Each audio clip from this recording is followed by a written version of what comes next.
Olá, colegas alimentaristas. Hoje é dia 11 de novembro, e eu venho aqui para poder conversar sobre a COP30, né? Esse evento que está acontecendo aqui no Brasil, de grande importância, onde vai ser discutido questões de sustentabilidade, de meio ambiente, e qual o nosso trabalho, qual o nosso desenvolvimento como alimentaristas. Ver onde há essa interseção entre meio ambiente, sustentabilidade e produção e segurança alimentar, produção de alimentos e segurança alimentar. A produção de alimentos e a cadeia de alimentos, o sistema alimentar, agroalimentar, que assim eu denomino, ele começa lá na produção de insumos, tá? Ele passa pela produção agropecuária. Hoje nós vamos tratar dessa pegada da produção agropecuária, vai para a agroindústria, da agroindústria vai para a distribuição, chega até o consumidor, e depois o consumidor, após haver consumido o alimento, ele coloca à disposição para reciclagem esse alimento. Então, o que nós vamos falar hoje é exatamente isso. Vamos falar sobre essa interseção, como vai ser a COP30 em relação a essa interseção entre produção de alimentos, entre sustentabilidade e o que ela vai jogar para frente, né? O que ela vai projetar para o futuro. Vamos colocar jogar para frente, fica meio estranho, mas projetar para o futuro para nós, que somos um país eminentemente agropecuário, né? Nós produzimos alimentos, e quando eu digo pecuária, eu não digo só de bovinos, né, que muitas vezes é o que associa, mas de suínos, de aves, produção de leite, lácteos, tudo que for proteína animal, além da produção que nós temos de produtos agrícolas. Então, como é que vai funcionar a COP? Então, logo depois da vinheta, a gente vai falar sobre esse assunto. Bom, gente, então vocês que estão acompanhando agora a COP30, vocês devem ter visto já várias notícias, e eu vou trazer um posicionamento. A gente vai conversar durante esse período e vamos levar depois esses debates dentro daquilo que a COP30 tem a ver com o setor e a segurança alimentar. Então, a gente vai discutir algumas questões relacionadas com as mudanças climáticas, que é um tema muito importante, é um tema que tem sido batido muito, né, dentro dessas questões que a gente fala sobre produção. Há, inclusive, algumas ideias, né, de que nós temos que fazer uma dieta planetária, uma alimentação que é para o mundo todo, para poder conter essa questão da mudança climática.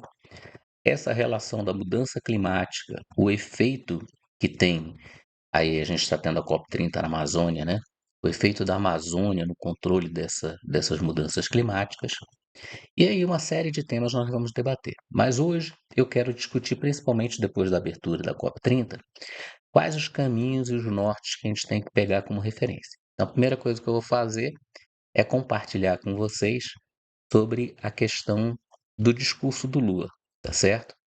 Então, aqui nós temos a abertura, né, que teve ontem no discurso do Lula, e eu vou compartilhar com vocês. Vamos primeiro ouvir o que ele fala e trazer algumas ideias sobre a segurança alimentar e nutricional. Tirem proveito dessa cidade, tirem proveito da alegria, tirem proveito da beleza e tirem proveito da alegria, do charme, do carinho e do amor de homens e mulheres que vão receber vocês. Sobretudo, tirem proveito da culinária do Pará. Tirem proveito. Aqui vocês vão comer comida que vocês não comeram em nenhum lugar do mundo. Talvez o melhor peixe. E não se esqueçam de comer a maniçoba. O tradutor pode traduzir direito aí, porque maniçoba, que nós estamos numa disputa entre o Pará e o Rio de Janeiro e Bahia, para ver qual é a maniçoba melhor.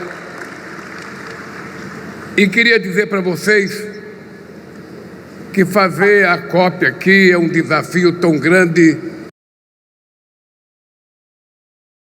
Bom, então vamos agora, né, trazer esse primeiro ponto que eu acho interessante, que o presidente Lula abriu, né, a conferência, né, a COP30, né, falando sobre isso. Falando, olha, venham conhecer, vocês conhecem aqui, tirem proveito das pessoas, dos brasileiros aqui, dos paraenses, né, que estão recebendo vocês, tirem esse proveito, convivam com ele. Sinto aquilo que a gente fala, né, que a gente costuma falar. Meus pais são nortistas, né? Minha mãe já é falecida, mas meu pai continua vivo. Então, daquilo que a gente chama de chamego, né, aquele carinho que o brasileiro tem ao receber as pessoas. E o brasileiro tem, e o paraense também, em geral, o hábito de receber com o quê? Com comida, né? É a forma de demonstrar carinho.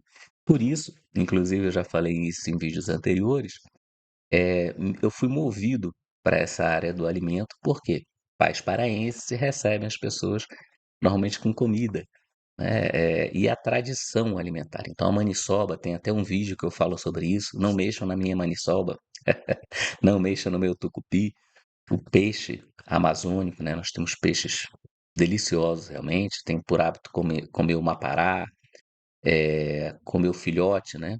Que eles chamam, que é um peixe de couro, né? De lá da região também. Então, vários tipos de peixe, espécies de peixe, exatamente porque estamos ali na bacia amazônica, com uma variedade enorme de peixe, e características de comidas regionais. Então, vocês veem já o primeiro sentido que eu estou vendo que está mudando na COP. Essa ideia de você trazer pessoas do mundo todo para discutir sobre questão do meio ambiente, mas também questão de segurança alimentar. E é de segurança alimentar, sim, né? Dentro da Lei 11.346, que fala sobre o Sistema de Segurança Alimentar e Nutricional, uma das principais coisas que se comenta é preservar a cultura, a identidade local. Isso é um princípio que nós chamamos de soberania alimentar, né? Você não permite que haja a extinção desses tipos de alimentos que são característicos da nossa cultura alimentar brasileira. E aí eu tenho alguns livros, né, que eu trago aqui para vocês poderem pesquisar, que esse livro é muito interessante, Luiz da Câmara Cascudo, Câmara Cascudo, né? E ele fala sobre a história da alimentação no Brasil. E se vocês lerem esse livro, junto com esse outro livro, que é uma referência de alimentação mundial, História da Alimentação, vocês vão ver a riqueza que é a nossa alimentação, que é essa mistura, essa fusão de uma parte da, perdão, de uma parte da alimentação indígena com a alimentação portuguesa, europeia, com a alimentação dos descendentes, afrodescendentes, dos negros, né? Dos africanos. Então, essa mistura produziu um tipo de alimentação aqui no Brasil que é característica. A maniçoba, por exemplo, ela é uma mistura mesmo. Ela leva a maniva, que é a folha da mandioca, moída, e ela é cozida porque ela é tóxica se for comida crua, e vão sendo acrescentado carnes ali dentro até compor a maniçoba, tá certo? Então, primeiro ponto que a gente traz, a segurança alimentar é cultura e é identidade. E é isso que o presidente Lula está colocando para o mundo todo. Comam, sintam, vejam como é a floresta amazônica, como é o nosso país, qual o tipo de alimentação.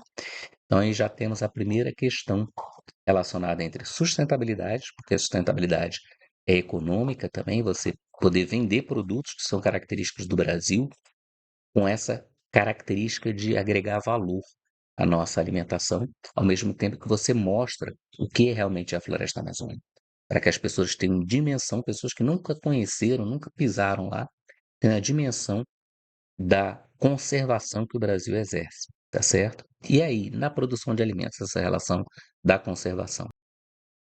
Então, já na casa, na, na relação daquilo que a gente fala sobre produção de alimentos, também vou compartilhar algumas coisas com vocês. Mas antes também, olha, outro livro interessante que trata exatamente do que o Lula está falando. O valor global do produto local. A identidade territorial como estratégia de marketing. Olha só a segurança alimentar e o marketing alimentar e nutricional que o Lula promoveu agora. Né? Como experimentem a comida brasileira. E aí, quando você faz isso, você exporta produtos que são genuinamente brasileiros, como no caso do açaí, que tomou o mundo, para o mundo todo. E aí você faz um marketing, isso associado à floresta, associado à sustentabilidade. Imagina isso expandindo para o Cerrado, expandido para outros biomas da Mata Atlântica, a questão do bioma do Sul, né, do Pantanal. Então você consegue trazer, agregar valor a isso. Quando ele fala do peixe, né, nós já exportamos alguns tipos de peixe, mas você pode ampliar essa cadeia de produção. Então, nós temos já essa primeira questão do Lula vendedor, tá? E a questão da produção de alimentos que eu gostaria de compartilhar com vocês, e aí eu vou recomendar para vocês para poder acompanhar um posicionamento que está sendo tomado nessa COP30. Essa COP30 abriu um espaço para que a agropecuária brasileira pudesse se manifestar em relação à questão de produção de alimentos de forma sustentável. Quem é que está capitaneando isso daí? Várias iniciativas tem, né? Então tem várias associações que são relacionadas à produção de alimentos, pessoal do agronegócio, pessoal da agricultura sustentável, agricultura regenerativa, e eu vou recomendar para vocês, a gente vai citar isso muitas vezes, a questão do Senar na AgriZone, né? Senar é o Serviço Nacional de Aprendizagem Rural, né? Então, como tem o SESI, Senai, tem o Senar, para aqueles que produzem. E aí eu vou compartilhar com vocês aqui, vocês procurem, né, o link no YouTube, o Senar na AgriZone. Foi criada uma zona, um local específico para a divulgação das questões relacionadas à produção de alimentos, produção agropecuária dentro da COP30. Então, o que eu vejo também agora, assistindo essas primeiras colocações e com foco nessa questão da segurança alimentar, o Brasil vai posicionar como um grande produtor de alimentos para o mundo todo com sustentabilidade. A produção que é caracterizada pela preservação. E aí vocês têm um outro trabalho aqui que eu vou compartilhar com vocês, a presença da Embrapa na COP30. Estudo da Embrapa mostra o papel fundamental dos produtores rurais na preservação ambiental.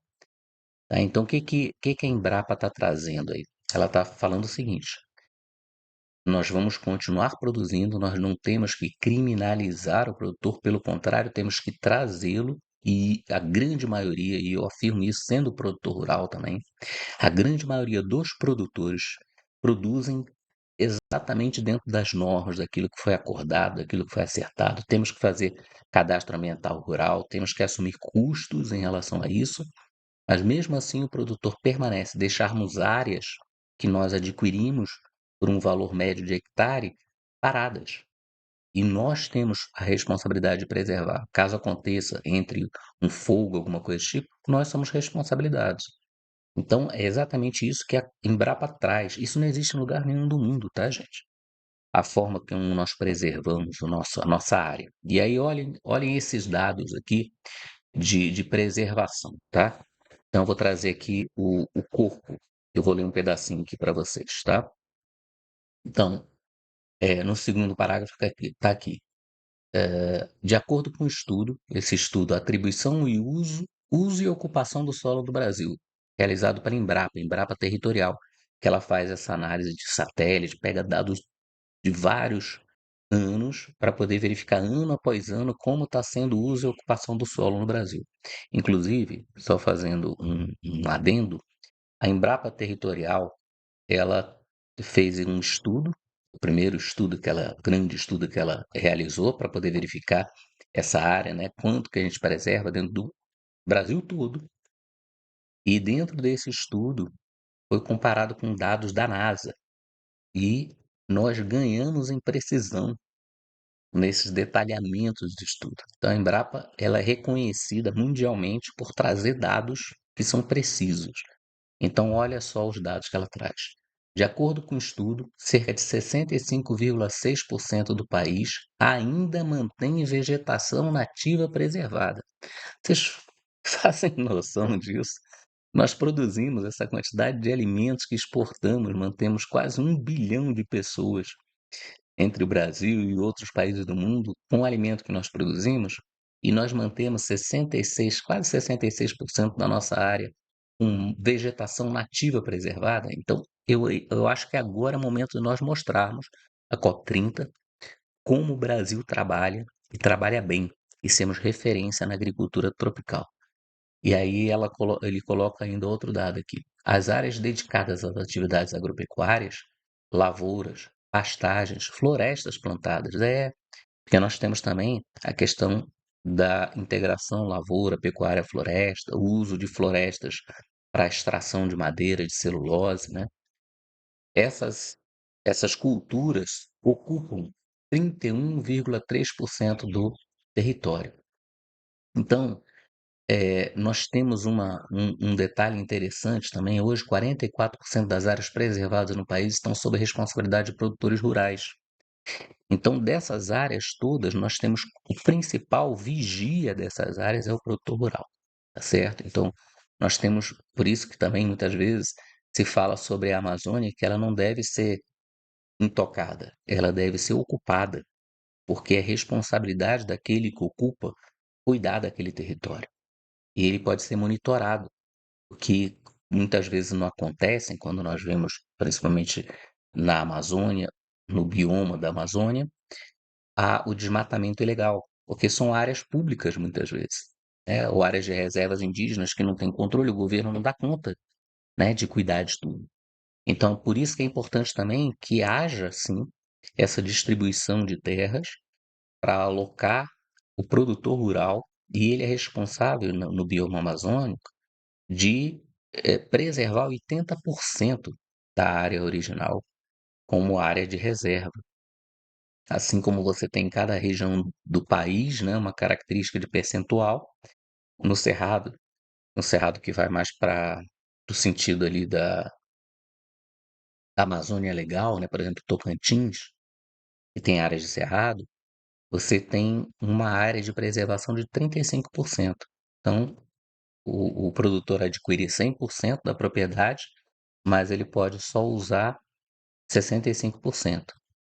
Então, 65% é a área que ele pode suprimir a vegetação sob determinados parâmetros, é lógico, e 35% ele tem que guardar como área de preservação. Não existe isso no mundo, tá, gente? Então eu vejo que esses são os caminhos que nós vamos seguir agora. COP30, eu espero, e a gente vai noticiando isso dia a dia, que a visão que se traga seja uma visão de que o Brasil ele preserva e ele tem produção de alimentos com sustentabilidade, isso na área de segurança alimentar.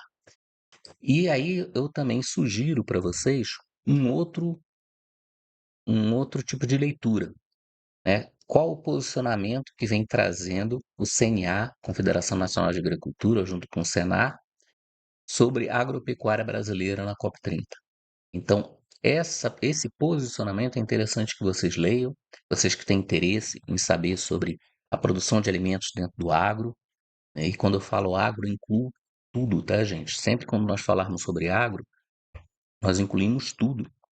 Incluímos a agricultura familiar, todos os modelos de produção, agricultura familiar, agricultura orgânica, agroecologia, produção tecnificada, produção em larga escala, mecanizada, produção de soja, de milho, produção de integração lavoura, pecuária, floresta, todos os modelos de produção do pequeno ao grande, tudo isso compõe essa cadeia. E é só uma parte dessa cadeia, tá? Então é importante isso.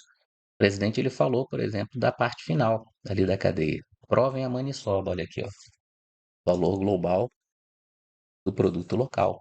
Provem as comidas brasileiras. E para chegar aqui, você depende de toda uma cadeia que começa sempre, como eu falo, lá nos insumos, passa pela produção agropecuária, passa pelo processamento.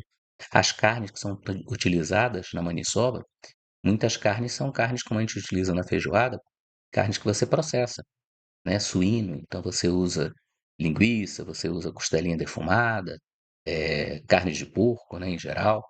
Até a própria carne do boi que a gente usa dentro da maniçoba, e aí a maniçoba é que nem feijoada também, tá, gente? Cada um tem um parâmetro. Lá na minha família, nós fazemos uma maniçoba que leva bucho de boi, leva mocotó bovino, leva costelinha, leva carne de porco, lombo ou pernil, né, pernil é preferência, leva o lagarto cozido, carne de boi, leva alguns embutidos, né, então da ascendência portuguesa, né, trouxe aquele paio, né, aquele paio bem escuro, né, que é tipo uma linguiça bem defumada, quase preto, né, o paio.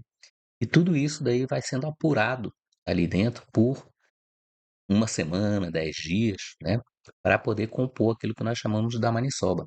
Então esse é o hábito da maniçoba da gente, lá da minha casa, da minha família.